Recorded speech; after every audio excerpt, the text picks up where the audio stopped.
Et nous allons parler communication. Donc maintenant, Eric peut s'asseoir. C'est lui le modérateur.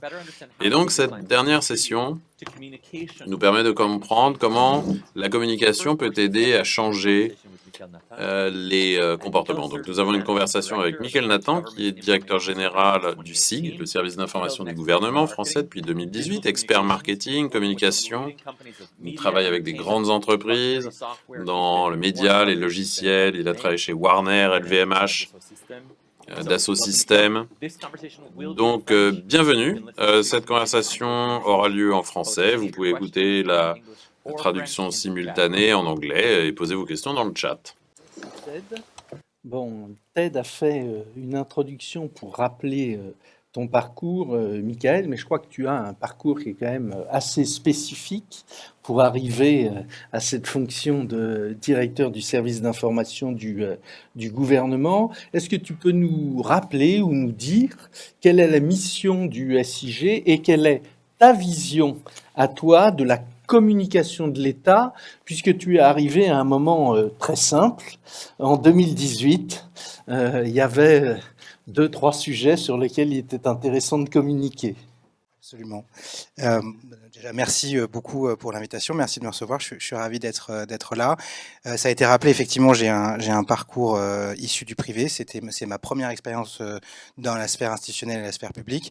Alors, ça commence à faire un peu de temps, donc je peux plus vraiment dire que je suis un nouvel entrant. Ça fait maintenant presque 4 ans que j'occupe ces fonctions et j'ai travaillé précédemment dans des grands groupes, dans des entreprises françaises internationales, dans des fonctions effectivement très marketing et finalement avec un background particulier, une singularité autour du digital et de la transformation.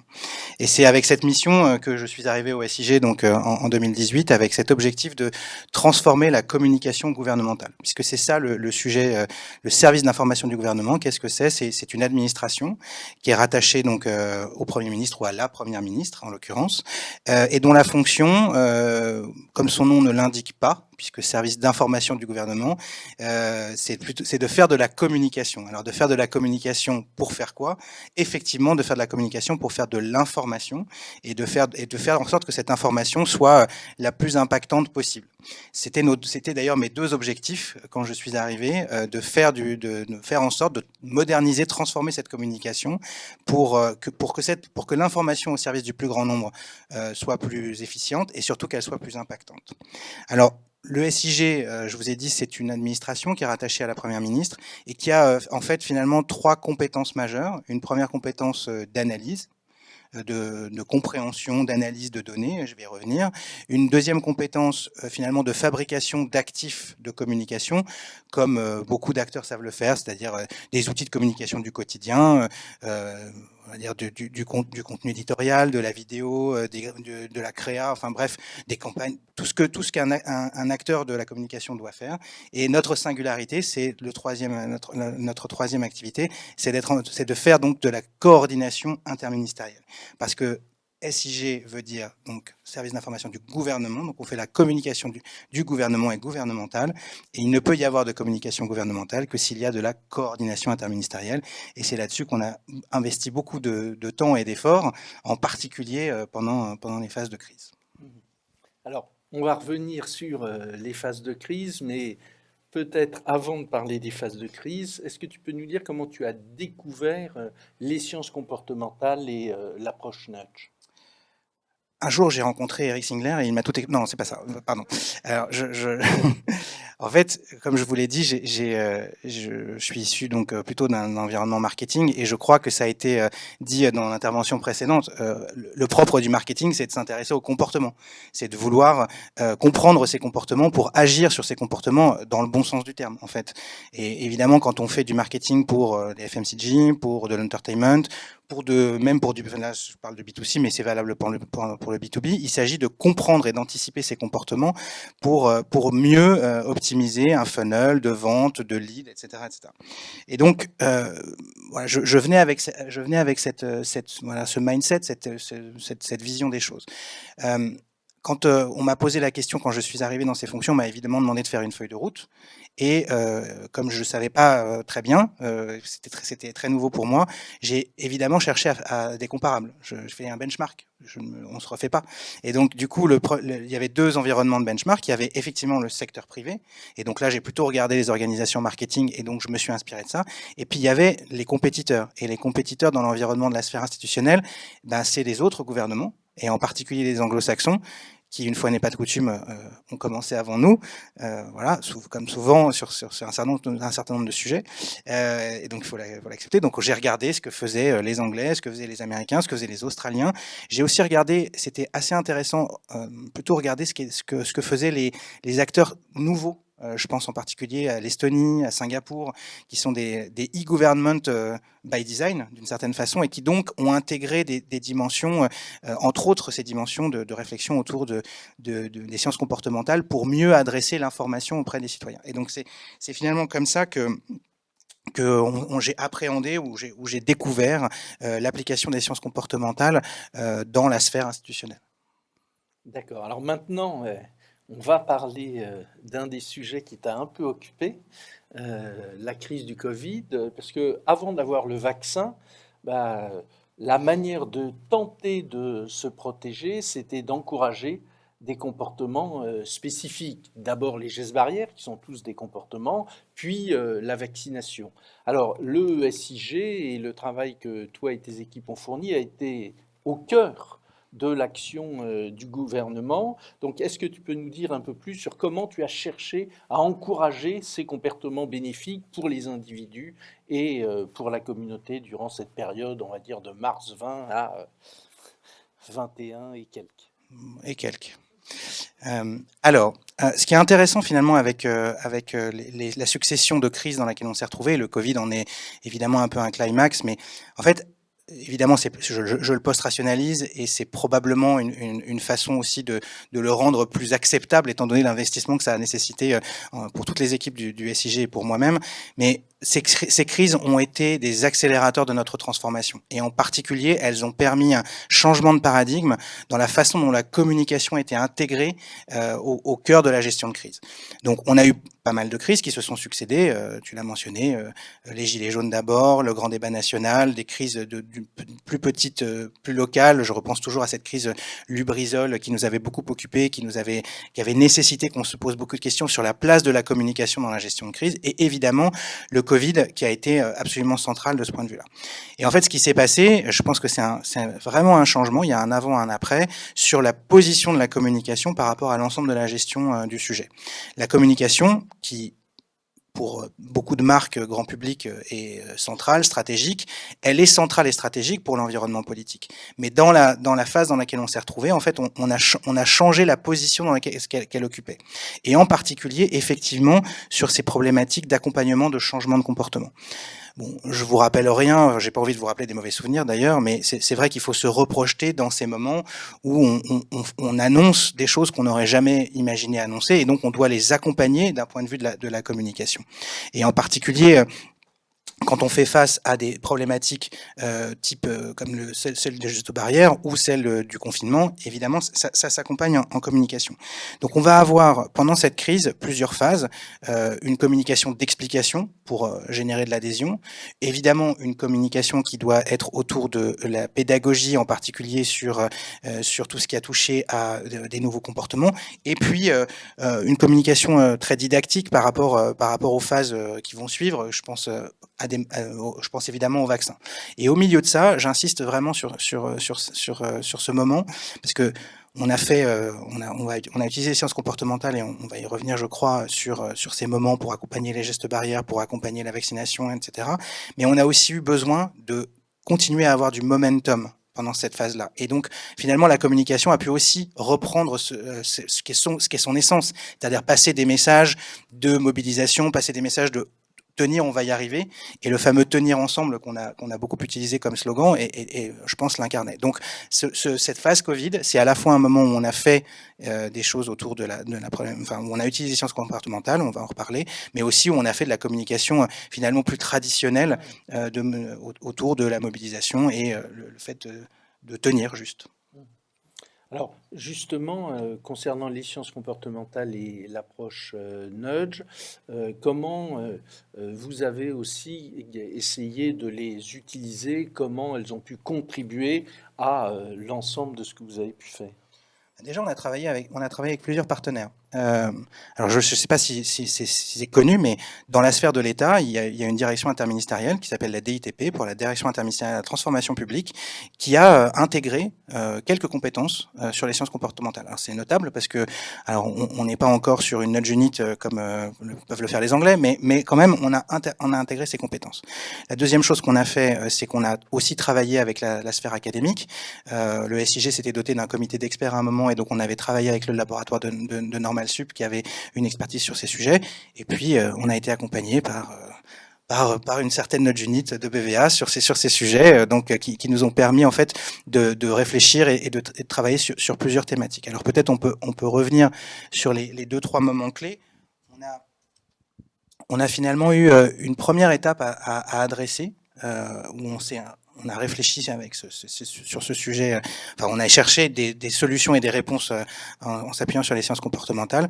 Le premier sujet, c'était le début. C'est-à-dire le début, c'est le premier confinement. Avec ce message et presque cette injonction contradictoire du rester chez vous, d'un côté, réclamer, exiger, rendu obligatoire, et de l'autre côté, l'impérieuse nécessité d'avoir des gens qui continuaient à aller travailler. Donc évidemment, toute la partie des personnels de santé, mais pas que.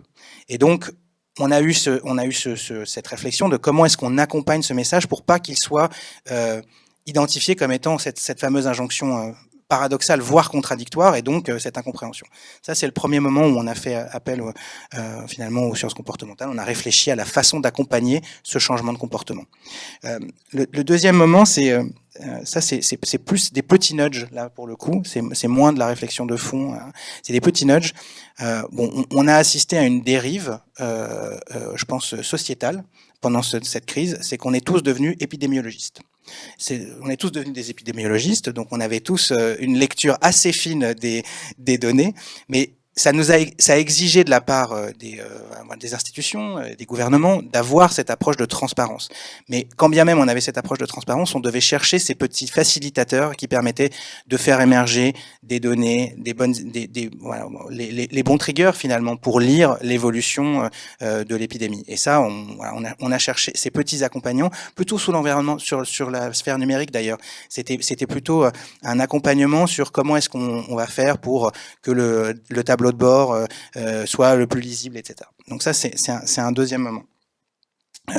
Le troisième moment, il se rapproche plus du marketing social d'une certaine façon, et là, en fait, j'ai oublié de le dire tout à l'heure, mais il y a quand même une expérience dans la sphère de l'État sur ces sujets de marketing social et d'accompagnement dans les changements de comportement. Je pense évidemment à 2 acteurs que sont la sécurité routière et Santé publique France, qui, sur des sujets comme le fait de porter la ceinture, on a tous oublié, hein, mais au début, il y a un refus de porter la ceinture, ou évidemment l'accompagnement des changements de comportement, en particulier dans d'autres grandes épidémies, plutôt sur des MST, plutôt au moment du sida, mais ces acteurs se sont intéressés au changement de comportement.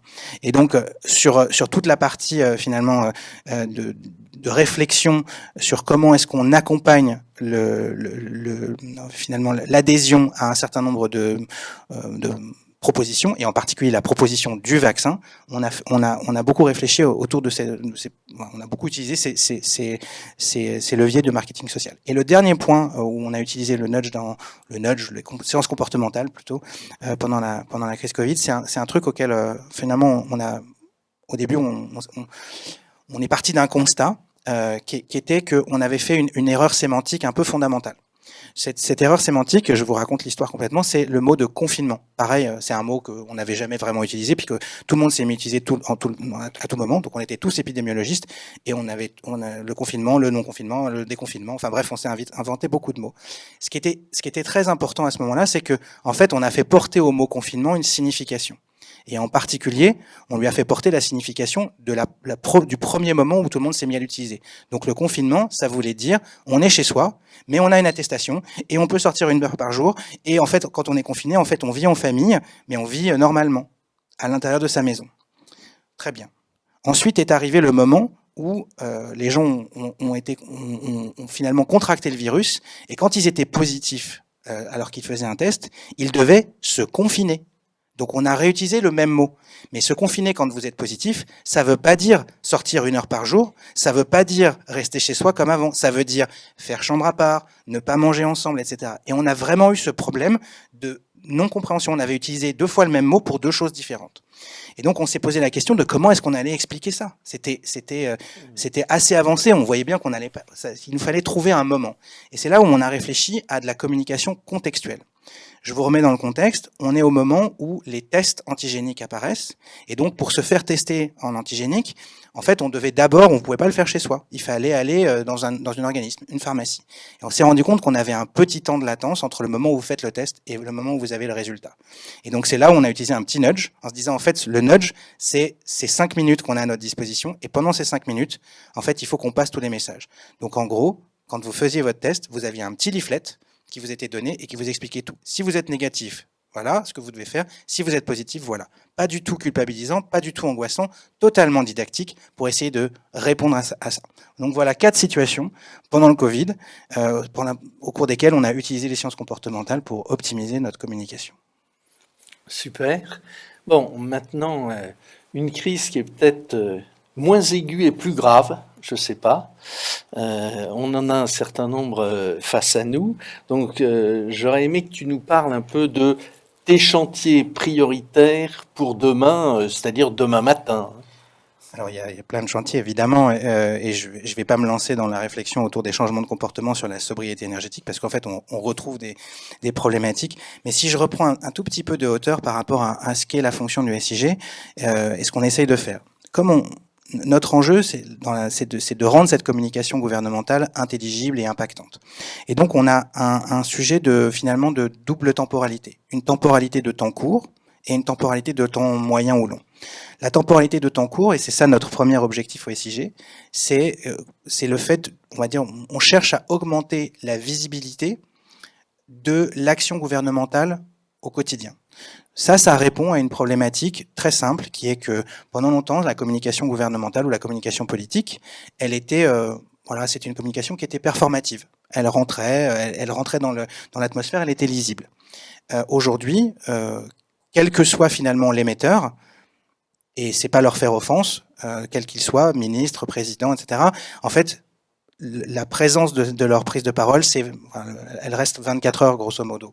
Au bout de 24 heures, l'actu la chasse. Et donc, on a une nécessité de travailler sur une approche en séquence, c'est-à-dire de la répétition. Je crois que ça a été dit précédemment. La répétition, c'est la base de tout. Il faut qu'on répète et donc il faut qu'on ait cette approche. Donc, avoir en premier vraiment un objectif d'augmenter la visibilité de l'action gouvernementale en temps court. De l'autre côté, on a besoin d'augmenter la lisibilité des politiques publiques, c'est-à-dire le résultat de l'action gouvernementale. On a ce continuum entre la promesse politique, la décision gouvernementale et la mise en œuvre par l'État des politiques publiques. Il faut en augmenter la lisibilité, c'est un enjeu. L'un des enseignements du grand débat national, c'était « je ne sais pas ce que l'État fait pour moi au quotidien ». Donc en augmenter la lisibilité, c'est d'abord rendre les politiques publiques visibles au sens de on sait qu'elles existent, et après les rendre intelligibles au niveau du citoyen, au niveau de ce que cela représente pour moi. C'est notre deuxième objectif. Et notre troisième objectif, parce que on est dans la sphère on est dans une sphère publique, on est dans la sphère de l'État, mais les enjeux sont les mêmes que dans une entreprise. On a un enjeu de montée en compétences, de rétention, de conservation des talents. Donc on a un enjeu de faire évoluer finalement cet écosystème de communicants, qui est un écosystème assez large finalement dans la sphère publique, pour le professionnaliser, le rendre plus performant et typiquement le rendre plus réactif ou utilisateur de ces nouveaux outils, que ce soit des outils numériques ou que ce soit des outils des sciences comportementales. Ok, notre dernière question maintenant, parce que je vois que le temps file. Alors, quelle a été ma question un peu fil rouge tout au long de la journée, et qu'il le sera également demain, en tant qu'expert de la communication, du marketing digital, quel conseil tu donnerais à, disons, un directeur ou une directrice de la communication qui voudrait commencer à appliquer les sciences comportementales? Alors, Je pense que le conseil, en fait, c'est finalement s'appuyer sur des fondamentaux. Donc l'un des premiers éléments, c'est vraiment ce sujet de ne pas être centré sur soi, sur la marque, mais bien d'être centré sur les utilisateurs, que ce soit dans le cadre d'une communication publique, les citoyens, que ce soit les consommateurs quand on est une marque FMCG. Bref, d'être dans un changement de paradigme qui est qu'on s'ouvre vers l'extérieur et pas vers l'intérieur. En tout cas, regarder vers l'extérieur et remonter plutôt en bottom-up depuis finalement l'expression de ceux à qui on veut parler, ce qu'ils expriment, ce qu'ils disent, pour à travers justement en utilisant des sciences comportementales, utiliser ces enseignements pour pouvoir développer des stratégies. Ça, c'est le premier point. Le deuxième point, c'est que les sciences comportementales, c'est à la fois, les comportements, c'est à la fois des usages en termes sur lesquels on veut influer, d'un point de vue marketing, d'un point de vue de la communication, mais ces comportements, en fait, on peut aussi les utiliser pour comprendre. Et ça, c'est l'approche un peu scientifique qu'on cherche à donner aujourd'hui à ce qu'on fait au SIG. Je pense que c'est quelque chose que je recommanderais à chacun. Comprendre pour sortir d'une approche empirique de communication, en disant j'ai une intuition que c'est cela qu'il faut faire. Et donc c'est en ça que toute l'approche d'analyse qui est faite au SIG, où on a des gens qui analysent au quotidien ce qui se passe dans l'opinion à travers des sondages, ce qui se passe sur les réseaux sociaux, ce qui se dit dans les médias, c'est extrêmement utile pour construire des approches de communication qui sortent d'une vision, d'une approche empirique pour passer sur une approche objectivée. Donc je dirais que il faut être centré sur sa cible, premier point. Deuxième point, avoir cette approche scientifique d'utilisation d'enseignement, d'insight pour construire des stratégies de communication. Dans le cadre institutionnel, on utilise beaucoup de données, les données des sondages entre autres, les données, mais aussi les données qui sont issues des réseaux sociaux et des médias. Et je pense que pour les marques, c'est pareil. Aujourd'hui, elles s'intéressent beaucoup à cette manne de données. Je pense qu'il faut investir sur ce segment. Ok, Michael, merci beaucoup. Alors maintenant, peut-être quelques questions. Pour Michael, je ne sais pas si venant des réseaux sociaux, alors là ça doit être essentiellement nos amis américains, nos amis asiatiques sont couchés depuis un petit moment, donc no question in the chat, donc je ne sais pas si la salle en a ou autrement, moi j'en aurais quelques-unes également. Alors je ne sais pas si quelqu'un peut donner un micro. D'accord, ça va. Oui, j'avais une question à vous poser à propos on a parlé de distrust, donc en français, méfiance, scepticisme de la part des publics cibles. Comment est-ce que vous adressez ce problème au SIG? Parce que j'imagine qu'il se présente aussi, si j'en crois l'étude d'Edelman qui est publiée tous les ans, les gens ont certaines méfiances vis-à-vis des gouvernants. Alors la question, on me demande de répéter la question pour nos amis sur Internet. Elle est au sujet de la confiance ou l'absence de confiance vis-à-vis des gouvernements et comment on traite ça. Je pense que la première chose, c'est en le reconnaissant. Je pense que c'est un élément fondamental. J'ai mentionné très rapidement tout à l'heure le fait que le SIG s'était doté d'un comité scientifique avec des gens qui venaient qui étaient extérieurs à la sphère institutionnelle directe pour nous aider à réfléchir, et on a rédigé un rapport avec eux qui s'appelait le choc de confiance. Donc en fait, c'était vraiment autour de cela et autour de se dire il faut avoir conscience qu'il y a cette défiance et ce choc de confiance. Ça, c'est la première chose. La deuxième chose, et je vais chercher à l'illustrer par un exemple concret qui est ce qu'on a fait sur France Relance, c'est que l'incantatoire ou juste le fait de dire, de prononcer, d'annoncer, plus que prononcer, d'annoncer, l'annonce ne suffit absolument plus. Et donc, il faut en permanence être dans la démonstration. Sur le plan France Relance, vous en rappelez peut-être, c'est 100 milliards d'euros qui sont déclenchés en sortie de la première phase Covid pour relancer l'économie. On fait immédiatement après le lancement, ou juste avant, je me rappelle plus, bon, enfin bref, on fait une petite étude et ce qui ressort, on avait un verbatim qui disait le plan France Relance, pour nous, c'est un plan financier pour sauver l'économie. Donc vous voyez, dans ces termes, en fait, il y a toute la nébuleuse qui peut être associée. Voilà, ces 100 milliards, on ne sait pas ce que ça veut dire. On ne sait pas ce que ça veut dire. On pense que ça va sauver l'économie, donc en fait, on pense que c'est ciblé pour les grandes entreprises. Donc il y avait finalement tous les paramètres pour que ce soit mal perçu. Comment on a cherché à rétablir la confiance en démontrant concrètement à quoi ça servait. Et donc on s'est attaché à montrer les réalisations qui étaient réalisées, enfin qui étaient effectuées à partir des moyens mis dans France Relance.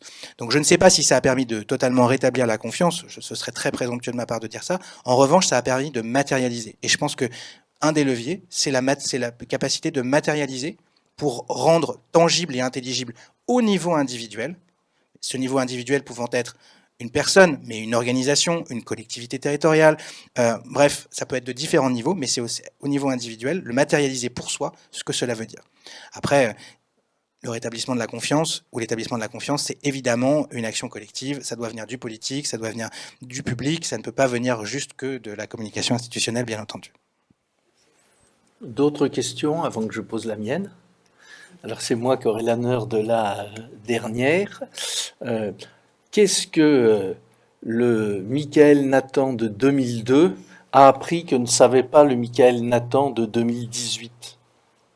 De 2002 2022 à 2010. À 2002. Parce que 2002, ouais, en com, t'étais moins bon, je pense. J'étais plus jeune, en tout cas. Ok. En fait, je pense que je vais prôner pour ma paroisse. Je vais dire, je pense que d'un point de vue de la puissance, pour émettre un message, il n'y a rien de plus puissant que l'État. La question, en fait, c'est une caisse de résonance incroyable. Tous les acteurs, qu'ils soient privés ou publics, cherchent à maximiser la caisse de résonance pour toucher leur cible. Donc, ils vont utiliser différentes techniques, acheter du média, faire du digital, etc. Et ils se posent tous la question du dernier kilomètre, de comment est-ce qu'ils vont toucher leur cible. Quand on réfléchit à ce qu'est l'État, il n'y a rien de plus granulaire, il n'y a rien de plus structuré. Donc, si on arrive à actionner cette caisse de résonance, en fait, on est quasiment, on est dans une configuration où on a quelque chose de très puissant entre nos mains. La question, c'est évidemment comment on l'actionne bien, comment on le fait fonctionner, comment on en comprend toutes les dimensions. Et ça, pour le néophyte que j'étais en 2018 sur ces sujets, ça a été une courbe d'apprentissage. En revanche, ce sera un learning que je garderai, parce que je ne sais pas où je serai demain, mais en tout cas, je pense que c'est quelque chose qui me sera très utile pour la suite. Merci beaucoup, Michael. Merci à vous.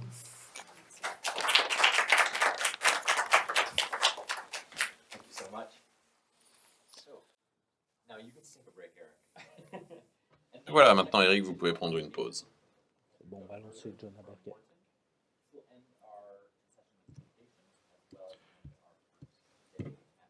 Donc, on a une session sur la communication. On m'entend pas? Ça y est, on m'entend.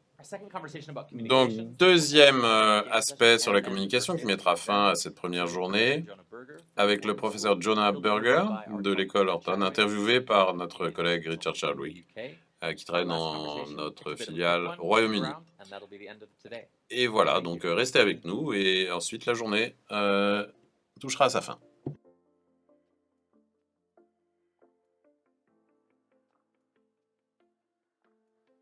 Hi everyone, I am honored to introduce our guest speaker for the communication session at the Human Advantage Conference.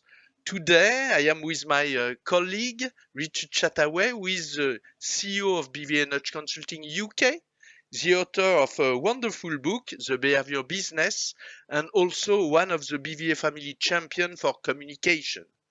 And now we are joined by Professor Jonah Berger, marketing professor at the Wharton School at the University of Pennsylvania, and internationally best-selling author of 3 books that I have loved personally, Contagious, Invisible Influence, and The Catalyst. Dr. Berger is a world-renowned expert on change, word of mouth, influence, consumer behavior, and how product, ideas, and behavior catch on. He has published, I think, over 50 articles in top-tier academic journals, teach Wharton's highest-rated online course, and popular outlets like the New York Times and Harvard Business Review often cover his work.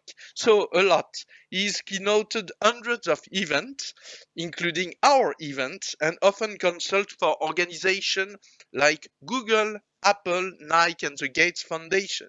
So welcome, Jonah, to the Human Advantage Conference. Hi, Jenna. Thanks for joining us, and it's a great pleasure to have you here today. First of all, I guess I wanted to ask you about why things catch on or go viral. I guess it's something that all of us who work in communications are a bit obsessed with, and we all want to achieve, but very rarely do. In your book Contagious, which, like Eric, I thought was brilliant, you outlined 6 principles that make things become popular. I guess since 2013 when the book came out, there's been a kind of explosion in available channels for us in communications, especially in social media. I guess how could you tell us how that's changed or shaped your thinking on how things become popular?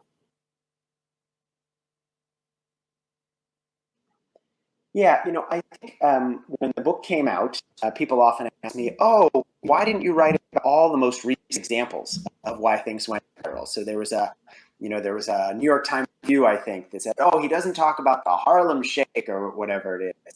And my goal in writing the book wasn't actually to talk about the most recent examples of things that caught on, went viral, or got word of mouth.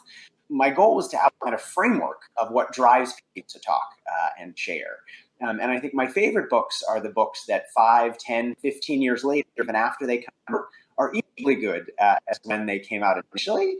And timeless examples actually are a lot more important than most recent examples, because while an example may be recent, 10 years later, it's not going to be. And so, I think the good news is because Contagious is about why people share, not what they share, many of those reasons haven't changed. The psychology of why we talk about things, why we share things, why we pass them on with friends, that's not new. I didn't invent that, right? That's been happening for thousands of years. Cavemen and women shared things with one another. Hundreds of years ago, people shared things with one another. And so the motivations to look good, to share things that are top of mind, the fact that emotions drive sharing, all of that is ancient and not new. And so even though the channels have changed that we share things through, the motivations have not. And so I think much has stayed the same. What I will say, though, is on the margin, there have been some changes or shifts, right? So if you look, there's certainly been more of a shift online. So most word of mouth is offline. When I wrote the book, only about 7 to 10% of all word of mouth is online. Now it's edging closer to 12 or 15%, but it's still we're near the 60 to 70% that we might think. And so online has become more important. I also think some of the motives for sharing on the margin of change, right? What things we might be triggered by in the environment have shifted. The dynamics of platforms have shifted a bit. But those 6 key steps, social currency, triggers, emotion, public, practical value, and stories, those were the same before I wrote the book. They're the same when the book came out, and they haven't changed. How we apply, as a communications professional, as a marketing professional, how we apply those principles may have shifted a little bit based on the environment that we're dealing with, but the principles themselves, the motivations have stayed very much. That's really interesting. Yeah, I think that's a really important point to remember that, I guess evolution doesn't work that fast, that we as people haven't fundamentally changed over the course of the last 10 years, and our motivations accordingly. And I guess with that in mind, one sort of challenge that we sometimes get from clients, I guess, is that, we talk about, for example, our current circumstances and the current context in which we live and the kind of post-COVID world, for example. And therefore, has COVID, for example, changed us and how the way we can influence people changed? Do you think, is there any impact specifically around COVID and the impact that's had on the world over the last couple of years that's kind of shaped your thinking on that and how we can make things go viral? Yeah, I think one thing that COVID has done is it's forced us all to change, right? Working from home, ordering things online. And now as we come out, hopefully out or move towards out of COVID, or at least a little bit out of COVID, we have the opportunity now to sit back and say, well, which of these things do we want to keep? And which one of these things do we want to go back to normal? I think many companies said, "Oh, we'll work from home because we have to," and now some companies said, "Oh, we need to be back in the office because we have to." Well, why do we have to? It is actually the best way for people to work. For some jobs and some parts of some jobs, certainly it's definitely the best place. For other parts of other jobs, it may not be the best place. For some jobs, being back in the office may have no value. It may actually be better for the company to allow people to work remotely because you can get a better workforce and they're happier and they can spend more time because they don't have to have an hour and a half commute each way. And so I think what smart companies are doing is not thinking about what they have to do, but the opportunities that COVID have provided us, the learnings we can gain from these shifts in consumer and customer behavior, and what we should do as a result. Same with digital marketing. Same with selling people online rather than physical stores. What are stores good for? Should we get rid of stores? No, but do we need stores? Right? What do stores add above and beyond digital? What are they good at? What are they not good at? And how can we use that to be more effective? And I think that's what smart companies are doing. It's really interesting because I think if you think of, I guess, there's been a lot of talk and certainly clients that we speak to about digital transformation, and we help them with a lot of challenges around that. And what's been interesting, I guess, our experience with that in COVID is that it's just accelerated existing trends, I guess, if you see what I mean. And I guess, it kind of works both ways, doesn't it? Because obviously we're seeing companies like Amazon are opening physical stores and moving it back into that world. So it's not necessarily one way traffic in that sense.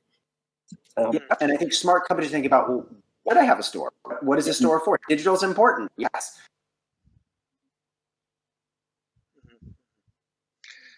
And maybe, Jonah, you mentioned that things have not evolved so rapidly since the launch of Contagious. So could you, for our audience, summarize your famous acronym steps? How to really be successful?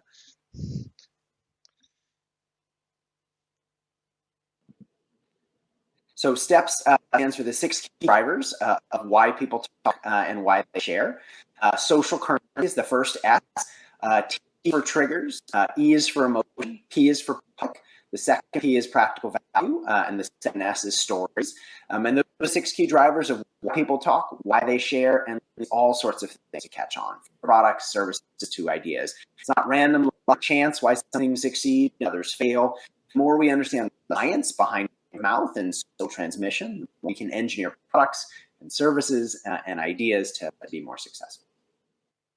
Okay, thanks a lot. Good and rapid summary, and for sure we encourage our audience to read the book to know more. You have also a wonderful example which illustrates how to use each of these drivers. So yeah, sure. Definitely, check out my website. There's a whole bunch of resources there with more information about each of the principles and how to apply them. Brilliant. I wanted to ask you as well, I guess, about your most recent book, The Catalyst, and there obviously you outline 5 factors that impede change and how to mitigate them. And I guess relevant to what you, for example, you just gave about those businesses, how businesses are adapting the post-COVID world and remote working versus being back in the office. I guess it would be great to hear your perspectives on that in terms of how those factors, I guess, apply in that scenario.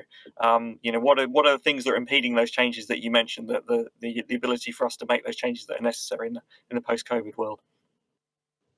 It's been an interesting time to be writing about and thinking about change. Obviously, we were dealing with an immense amount of change even before COVID. So you talked about digital transformation and the like. And I wrote The Catalyst in part because of having worked with various companies and organizations.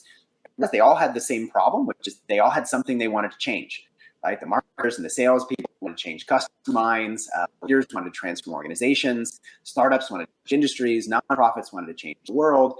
But as we all know, change is really hard, right? Often we push, we pressure, we cajole, and nothing happens. So the question I sort of wondered is, could there be a better way? Could there be a better way to change minds and drive action, not pushing, but by do something else? And that's what The Catalyst is all about. It's a different approach to change. It's really about thinking about why people change and why they don't, and how by removing barriers can we make change more likely. And so it's been a lot of fun working with different companies around this time, both in COVID-related things and otherwise, thinking about how to remove barriers to change. Great. And I think one of the things that I think that our audience would be really interested to hear, I guess, in your perspective on is that in terms of those hurdles to change and removing those barriers, which I guess is a really important part of everything we do in behavioral science. I guess the whole concept of making it easy is about removing hurdles to change, isn't it? Which of those hurdles do you think marketers most commonly fall foul of, and why do you think that is? I think in marketers in particular, the Catalyst has a framework called the REDUCE framework. Marketers tend to most prey to the R, which is reactance, right? When we push people, they often push back. They often do the exact opposite of what we want them to do. When ad comes on the television, we switch the channel. When an email comes in from a marketer that we're not expecting, we delete it. We avoid or ignore persuasion attempts to avoid being persuaded. Even more so, we counter-argue. We think about all the reasons why what someone is suggesting is not something we want to do. And so I think marketers' intuition is, well, let's push people more, right? Let's add more facts, more figures, more reasons, more information. If I just show them one more ad, they'll come around. And the problem is that doesn't work, right? Because the more we push them, the more they dig their heels in and resist. And so really at the core, what we need to do is give them back some agency, allow for agency. We need to stop trying to persuade them and encourage them to persuade themselves. We need to stop trying to sell so much and get them to buy in. And so in the book, I talk about a variety of ways to do this, from asking rather than telling, from providing a menu or giving people choice, highlighting a gap between attitudes and actions, a variety of strategies sort of give them back some sense of control or freedom. The more they feel like they're in the driver's seat, the more interested they'll be in helping us out. Okay. Joanna, maybe a last question. What single piece of advice would you give communicators and marketers to drive lasting change? Yeah, to drive lasting change, I think you need to understand your customer. There's one thing, it's understanding your customer. And customer there is in quotes, right? So some of us don't think we have a customer. If I'm a nonprofit and I'm trying to get people to donate money, I don't think I have a customer. I'm not selling anything. Well, but you do have a customer. Your customer is a donor. If you're trying to change behavior within an organization, your employees are your customer, and they're a customer, they're not buying something from you.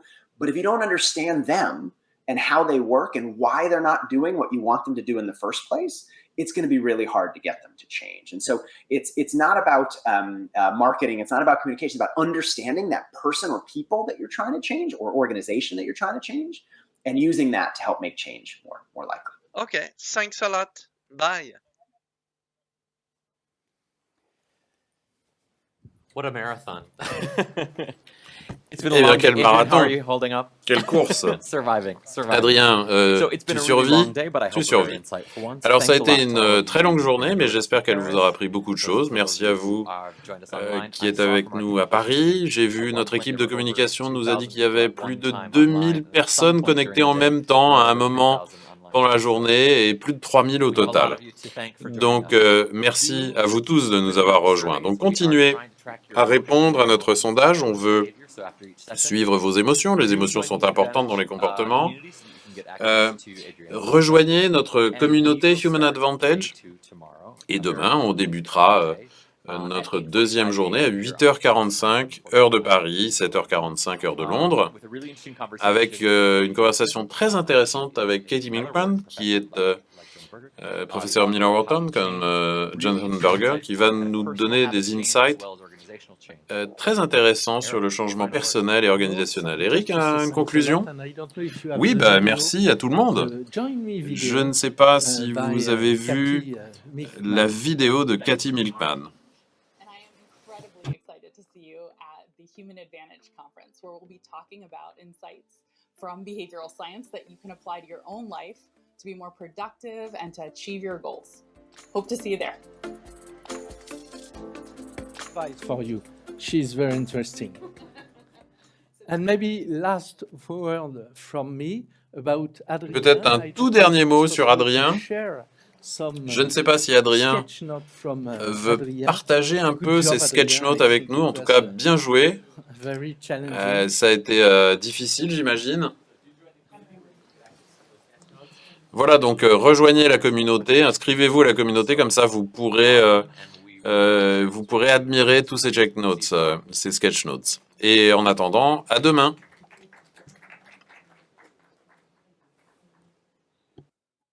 Just in one day. Tout ça en une journée.